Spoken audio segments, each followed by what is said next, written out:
कामवाली मावशी नेहमीप्रमाणे किचनमध्ये आपलं काम करत होती. त्या घरासाठी त्या फक्त काम करणारी बाई नव्हत्या, तर घराचाच एक भाग झाल्या होत्या. पण त्या दिवशी काहीतरी वेगळं घडणार होतं. अचानक मालकिनीनं त्यांना हळूच हाक मारली, जरा इथं या. मावशी थोड्या आश्चर्यानं त्या खोलीकडे गेल्या. आत पाऊल टाकताच त्यांची नजर एका मोठ्या बॉक्सवर खेळली. चेहऱ्यावर हास्य, मनात प्रश्नांची गर्दी.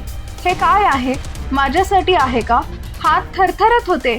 त्यांनी हळूहळू तो बॉक्स उघडायला सुरुवात केली आणि पुढच्या क्षणी जे त्यांच्या डोळ्यासमोर आलं ते पाहून त्या काही बोलूच शकल्या नाही. डोळे भरून आले, ओठ थरथरले आणि अचानक त्यांच्या चेहऱ्यावर असा आनंद उमटला जणू आयुष्यभराची एखादी छोटीशी इच्छा आज पूर्ण झाली होती. त्या अक्षरशः लहान मुलांसारखं उड्या मारू लागल्या आणि स्वतःवर ताबा न राहिल्यानं थेट मालकिनीकडे धावत जाऊन त्यांना घट्ट मिठी मारली. ती मिठी इतकी खरी, इतकी भावूक होती की शब्दही तिथं कमी पडले. त्या मिठीत धन्यवाद नव्हता, तर होती एक जीवाभावाची भावना.